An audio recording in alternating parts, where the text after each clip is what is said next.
Ayaw mga kamital, ay kamusta gaho kayaw ayaw mga kamital. Isa na naman kamang walang langit-ngit, kayang abutin ho ang langit na rin. Single size 36 by 75 with pull out na 36 by 75 din ho. Ay kita nyo naman na ho, napaka-quality ho na yan. Kita nyo naman ho yan, single ho yan. Kahit ho maliit ang room, kung sakaling ilan ang tutulog, pwede ho. Pagka ho sa araw naman, hindi nyo isutulak lang para kumbaga ho ay walang kalat. Kumbaga, di ka mga kamital. Ang ating humpong, 6 inches, Eurotex ho yan mga kamital. Ay kita nyo naman ho.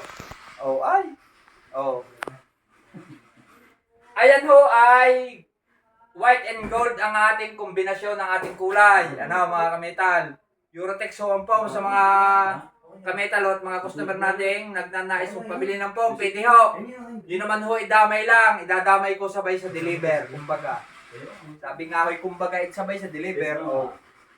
Yan ho, kita nyo naman ho. Yung atin ganito ho, mga kamital, dati, ay may wala hong pwedeng ilak. Ngayon, pwede nang ilak yung ating kuha para hindi malaro. Yung gulong, nilalagyan natin ng lock, may lock ho yan. Ilak nyo lang para hindi malikot sa gabi kung sakaling tutulog na. Ano ho? Yan ba, ilalak nyo, yan. Quality ho yan. Ano mga kamital. Doon sa mga nagtatanong ho kung anong ginagamit nating materyales, 1x3, dito sa higaan, napakatigas ho na yan mga kamital. Kita nyo man ho yung ating sahig, kalilimit ho na yan mga kamital. Napakatigas ho na yan. Tutungtungan ko ho. Tingnan ninyo kung rin mapapagalaw ninyo. Yugyugan mo. Sabi ko nga ho, kakalog ang tuhod, hindi ho ang kama mga kamital. Nako, ito na yung nakuha. Kakalog ho ang tuhod. Ano? At napakatibay ho na yan, yung kamang kamital. Kita nyo naman ho. May 6 inches ho ang pum na yan. Paano ho mga kamital? At maraming salamat po. Maraming salamat po pala kay ma'am. Anong pangalan niya po ni ma'am? Belinda Centeno.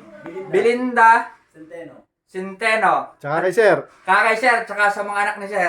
Talaga lang napakabanas ho mga kamital. Talagang pawisan mo eh. Sige po mga kamital, maraming salamat po. Maraming salamat sa inyo sir. Sige po mga kamital, at nawa yung aking pag-share ho ng mga style ng ating kama, di makakuhanan nyo ho ng mga idea at diskarte. Yan naman ho talaga aking pinagagaya. Para kayo magkaroon din ng konting pagkakakitaan. Mga kamital. Sige po mga kamital, maraming salamat po.